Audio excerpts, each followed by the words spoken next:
ഇന്ന് കണ്ണൂർ വളപട്ടണം കവർച്ചാ കേസാണ്. വളപട്ടണം കവർച്ചാ കേസ് തെളിയിക്കാൻ അന്വേഷണ സംഘം ഉപയോഗിച്ചത് വിവിധ വഴികൾ. കവർച്ചാ വിവരം പുറത്തറിഞ്ഞതോടെ വീടിന്റെ 1 കിലോമീറ്റർ ചുറ്റളവിലെ CCTV ദൃശ്യങ്ങൾ പോലീസ് ആദ്യം നിരീക്ഷിച്ചു. അതിലൊന്നും അഷ്റഫിന്റെ വീട്ടിൽ നിന്നും ഒരു സാധനവും പുറത്തേക്ക് പോയിട്ടില്ലെന്ന് ഉറപ്പിച്ചു. അഷ്റഫിന്റെ ബന്ധുക്കൾ ഉൾപ്പെടെ 215 പേരെ പോലീസ് ചോദ്യം ചെയ്തിരുന്നു. 67 പേരുടെ വിരലടയാളവും 100 CCTV ദൃശ്യങ്ങളും പരിശോധിച്ചു.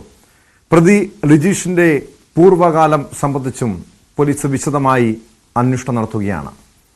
വിശദാംശങ്ങളുമായി KV ബൈജു ചേരുന്നു. ബൈജു, പോലീസിനെ സംബന്ധിച്ച് വലിയ വെല്ലുവിളി നിറഞ്ഞ ഒരു കേസന്വേഷണമായിരുന്നു വളപട്ടണം കവർച്ചാ കേസ്. അതായത് സംഭവം നടന്ന് ഈ കവർച്ച നടന്ന് ഒരാഴ്ചയ്ക്ക് ശേഷമാണ് ഈ കവർച്ചാ വിവരം പുറത്തു വന്ന് ഒരാഴ്ചയ്ക്ക് ശേഷമാണ് പോലീസിന് പ്രതിയെ പിടികൂടാൻ കഴിഞ്ഞത്. അതിന് പല വെല്ലുവിളികൾ ഉണ്ടായിരുന്നു. നേരത്തെ സൂചിപ്പിച്ചതുപോലെ നിരവധി CCTVകൾ പരിശോധിക്കുന്നു. 215ഓളം പേരെ ചോദ്യം ചെയ്യുന്നു. ഒരു ഘട്ടത്തിൽ പോലും ആദ്യഘട്ടത്തിൽ ഈ അയൽവാസിയായ ലിജീഷിലേക്ക് എത്തുന്ന യാതൊരു തുമ്പും ഉണ്ടായിരുന്നില്ല. ഇപ്പോൾ നിലവില് പോലീസിനെ സംബന്ധിച്ച് ഈ പ്രതി ലിജീഷ് മറ്റൊരു കീച്ചേരിയിലെ ഒരു കവർച്ചാ കേസിൽ പ്രതിയാണെന്ന വിവരം ലഭ്യമായിട്ടുണ്ട്. അതിനപ്പുറം ഇയാളുടെ ഒരു പൂർവ്വകാല ചരിത്രം പരിശോധിക്കുന്നുണ്ടല്ലോ.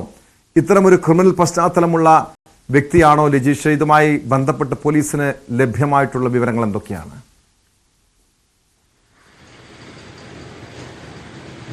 ടോമെ, അയൽവാസിയായ ഈ തസ്കരൻ അത്ര നിസ്സാരക്കാരനല്ല എന്നൊരു നിഗമനത്തിൽ തന്നെയാണ് പോലീസ് ഉള്ളത്. അതുകൊണ്ട് തന്നെയാണ് ഇയാളെ കസ്റ്റഡിയിൽ ആവശ്യപ്പെട്ട് കോടതിയിൽ അപേക്ഷ നൽകിയിരിക്കുന്നത്. ഏതായാലും ഇന്ന് വൈകിട്ടോ അതല്ലെങ്കിൽ നാളെയോ ഇയാളെ കസ്റ്റഡിയിൽ ലഭിക്കുമെന്ന പ്രതീക്ഷ തന്നെയാണ് പോലീസ് പങ്കുവെക്കുന്നത്. ഇതിൽ ഏറ്റവും പ്രധാനം ടോം സൂചിപ്പിച്ചതുപോലെ തന്നെ ഇയാളെ തുടക്കത്തിൽ ആ നാട്ടുകാരെ മുഴുവൻ ഇത്തരത്തിൽ ചോദ്യം ചെയ്യാൻ അല്ലെങ്കിൽ വിവരങ്ങൾ അറിയാൻ വിളിപ്പിച്ചപ്പോഴും ഇയാൾ പോലീസ് സ്റ്റേഷനിലെത്തിയ ഒരു ഭാവമാറ്റവും ഇയാൾക്ക് ഉണ്ടായിരുന്നില്ല എന്നാണ് പോലീസ് പറയുന്നത്. ഏതെങ്കിലും തരത്തിൽ സംശയം ഇടവരുന്ന രീതിയിൽ ഒരു പേറ്റവും ഉണ്ടാകാതെ ഇയാൾ കൃത്യമായി പോലീസിന്റെ ചോദ്യം ചെയ്യലൊക്കെ കഴിഞ്ഞ് ഇയാളെ പിന്നീട് പറഞ്ഞയക്കുന്ന ഒരു സാഹചര്യമാണ് ഉണ്ടായത്. പക്ഷെ അപ്പോഴും പോലീസിന് ഇയാളെ സംശയമുണ്ടായിരുന്നു. കാരണം ഈ ഒരു പ്രൊഫഷണൽ ആണ് ഈ കവർച്ച നടത്തിയെന്ന് ഒറ്റ നോട്ടത്തിൽ തോന്നാമെങ്കിലും കുറെ കാര്യങ്ങൾ പോലീസിന് ഈ കാര്യത്തിൽ ഈ വീഴ്ച ഈ മോഷ്ടാവിന്റെ ബാക്കി വെച്ച ഒരുപാട് കാര്യങ്ങൾ പോലീസിന് സംശയമുണ്ടായിരുന്നു. അതായത് ഒരു പ്രൊഫഷണൽ മോഷ്ടാവ് ഒരിക്കലും ഒരു കവർച്ച നടത്തി അതേ വീട്ടിൽ തന്നെ പിന്നീട് പിറ്റേ ദിവസം കയറുക അത്തരത്തിലുള്ള രീതി ഇല്ല എന്നാണ് പറയുന്നത്.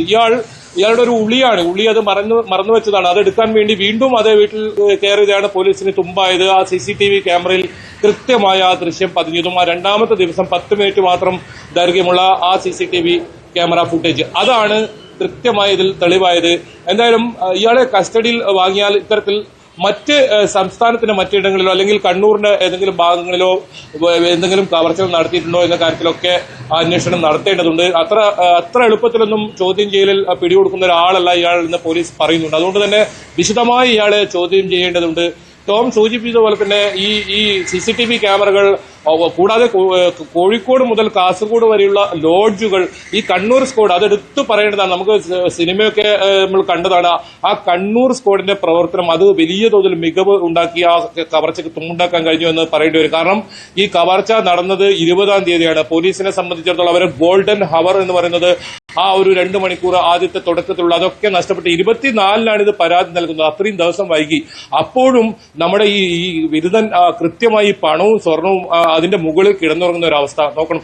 അയാൾ ഈ കവർച്ച മുതലൊക്കെ വീട്ടിൽ ആരും അറിയാതെ തന്റെ വീട്ടിലുള്ള ആരും അറിയാതെ തന്റെ കട്ടിലിനടിയിൽ ഇത്തരത്തിൽ വലിയ തോതിൽ ഒളിപ്പിച്ചു വെച്ച് അതിന് മുകളിൽ കിടന്നുറങ്ങുന്ന ഒരു അവസ്ഥയാണ് ഉണ്ടായത്. ഒരു ഭാവമാറ്റവുമില്ലാതെ പോലീസിന്റെ ചോദ്യം ചെയ്യലിലും നാട്ടുകാരോടും ഒക്കെ ഇടപെടുകയും സാധാരണ പോലെ നടക്കുന്ന ഒരു സാഹചര്യമുണ്ട്. അത് മാത്രമല്ല നമുക്ക് ഇതിലെ ചെറിയ വിവരങ്ങൾ കൂടി പുറത്തു വരുന്നത് ഈ പ്ലാസ്റ്റിക് 2 സഞ്ചിയിലും അതുപോലെ തന്നെ പ്ലാസ്റ്റിക്കിന്റെ അരിച്ചാക്കിലും തലച്ചുമടായാണ് 30 മീറ്റർ മാത്രം ദൂരമുള്ള വീട്ടിലേക്ക് ഇയാൾ ഈ സ്വർണവും ഈ പണവും എത്തിച്ച് അത് സ്വന്തം വീട്ടുകാർ പോലും അറിയാതെ ഇയാൾ കിടപ്പുമുറിയിലേക്ക് എത്തിച്ച് അവിടെ ഇത് കിടപ്പുമുറിയിലെ കട്ടിലിനടിയിൽ സൂക്ഷിച്ചു വെക്കുക, അവിടെ ഇതിന് വെൽഡിംഗ് ചെയ്ത് അത് ഉറപ്പിക്കുക, അത്തരത്തിലൊക്കെ കാര്യങ്ങൾ ഇയാൾ ചെയ്തിട്ടുണ്ട്. എന്തായാലും ഇയാൾ അത്ര നിസാരക്കാരനല്ല. അതുകൊണ്ട് ഇയാളെ ശരിയായ രീതിയിൽ ചോദ്യം ചെയ്താൽ മാത്രമേ ഇനി കൂടുതൽ കവർച്ചകൾ അതല്ല ഇയാൾ മറ്റേതെങ്കിലും കവർച്ചകൾ പദ്ധതി ഇട്ടിട്ടുണ്ടായിരുന്നോ എന്നൊക്കെ അറിയാനുണ്ട്. കാരണം ഈ അറയൊക്കെ നേരത്തെ തയ്യാറാക്കി വെച്ചതാണ്. അപ്പോൾ ഇയാൾ ഒരു ബൈജു ഇത് പൂർണ്ണമായും വിശ്വസിക്കാൻ കഴിയുമോ? ബൈജു സൂചിപ്പിച്ചതുപോലെ ഇത്തരമൊരു കവർച്ച നടക്കുന്നു, അതിനുശേഷം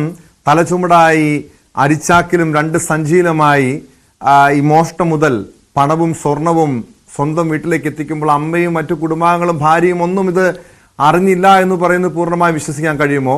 ഇയാൾക്ക് കുടുംബാംഗങ്ങളുടെയോ മറ്റാരുടെയെങ്കിലും സഹായം ലഭിച്ചിരുന്നോ? പോലീസ് അതുമായി ബന്ധപ്പെട്ട് അന്വേഷണം നടത്തുന്നുണ്ടോ ബൈജു?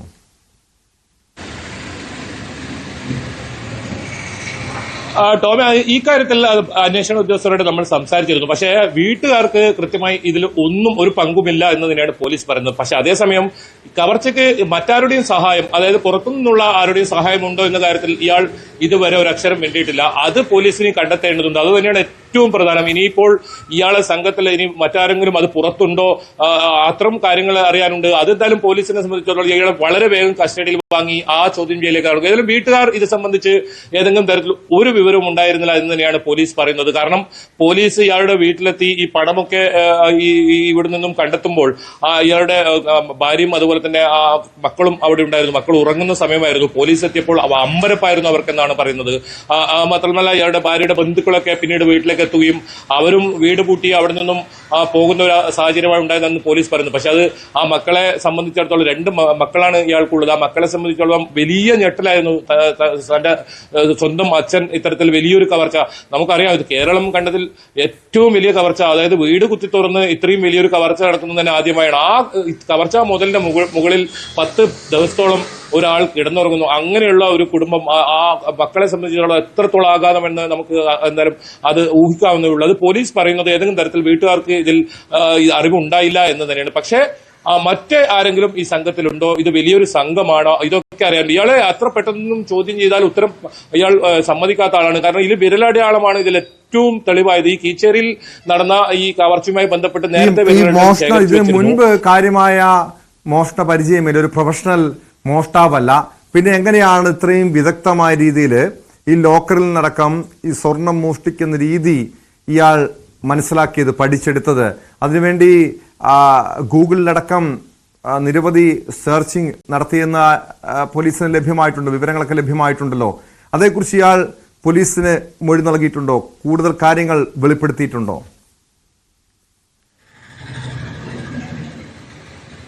തീർച്ചയായും ഇയാളുടെ മൊബൈൽ കേന്ദ്രീകരിച്ച് നടത്തിയ അന്വേഷണം തന്നെയാണ് ഇതിൽ വലിയ വഴിത്തിരിവായത്. ടോം സൂചിപ്പിച്ചതുപോലെ തന്നെ ഇയാൾ ഈ മോഷണം നടത്തുന്നതിന്റെ കാര്യങ്ങളൊക്കെ ഈ സെർച്ച് ഹിസ്റ്ററിൽ ഉണ്ടായിരുന്നു. അത് തന്നെയാണ് ഇതിൽ ഏറ്റവും പ്രധാനം. ഇയാൾ അവസാനം കുറ്റം സമ്മതിക്കേണ്ടടുത്തേക്ക് കാര്യങ്ങൾ എത്തിയതും അത് തന്നെയാണ്, ആ കാര്യങ്ങൾ തന്നെയാണ്. മാത്രമല്ല വിരലടയാളം, ഇയാൾ കീച്ചേരിയിൽ ആ കവർച്ച നടന്ന 1 വർഷമായിരിക്കുന്നു. 11.5 പവൻ സ്വർണം അവിടുന്ന് കവർച്ച നടത്തിയിട്ട് 1 വർഷമായിരിക്കുന്നു. ആ പ്രതിയെ പിടികൂടാൻ കഴിഞ്ഞിട്ടില്ല. അപ്പോൾ ഇയാൾ അതിവിദഗ്ധമായി ഇത്തരത്തിലൊരു കവർച്ച സമാന രീതിയിൽ തന്നെ കവർച്ച നടത്തി. പിന്നീട് പോലീസിന് ഏറ്റവും പ്രധാനമായത് ഈ ഒരു ഇത്രയും വലിയൊരു ലോക്കർ, അത് 2 താക്കോലിട്ട് തിരിച്ചും മറ്റൊരു സംവിധാനം ഉപയോഗിച്ച് വേണം തുറക്കാൻ. അത് ഇത്രയും പെട്ടെന്ന് തുറക്കാൻ കഴിയണമെങ്കിൽ ഈ മേഖലയുമായി ബന്ധപ്പെട്ടവരായിരിക്കും പോലീസ് തുടക്കത്തിൽ തന്നെ സംശയിച്ചു. അങ്ങനെയാണ് ഇയാൾ ഈ ഒരു വെൽഡിംഗ് തൊഴിലാളി ആയതുകൊണ്ട് തന്നെ വളരെ എളുപ്പത്തിൽ ഇയാൾക്ക് ഈ വീടിനകത്ത് കയറാൻ സാധിച്ചു. ഈ ലോക്കർ വളരെ പെട്ടെന്ന് തുറക്കാൻ സാധിച്ചു. ഇയാൾ തന്നെ അത് സമ്മതിക്കുന്നുണ്ട്. 2 ഷെൽഫാണ് ഇയാൾ ആദ്യം തെരഞ്ഞത്. അവിടെ തെരഞ്ഞപ്പോഴാണ് ഈ ലോക്കറിന്റെ ഈ താക്കോൽ കിട്ടിയത്. പിന്നീട് ഒരു അലമാര ഉണ്ടായിരുന്നു. ആ അലമാരക്കകത്തായിരുന്നു ഈ ലോക്കർ സൂക്ഷിച്ചിട്ടുണ്ടായിരുന്നത്. വളരെ പെട്ടെന്ന് തന്നെ ഇയാൾ ആ ലോക്കർ തുറക്കുന്നു.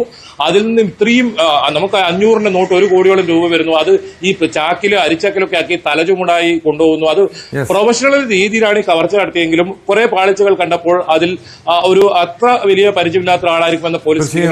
അങ്ങനെയാണ് പട്ടണത്തെ കവർച്ചാ കേസിൽ കൂടുതൽ വിവരങ്ങൾ പുറത്തു വരുന്നുണ്ട്. ഈ പ്രതി അയൽവാസിയായ നിജീഷിനെ ചോദ്യം ചെയ്തതിൽ നിന്നും ഈ കേസുമായി ബന്ധപ്പെട്ട കവർച്ചാ കേസുമായി ബന്ധപ്പെട്ട അതോടൊപ്പം ഇയാളുടെ മുൻകാല ചരിത്രവും ഉൾപ്പെടെ പോലീസിന് ലഭ്യമായിട്ടുമുണ്ട്. സ്പോട്ട്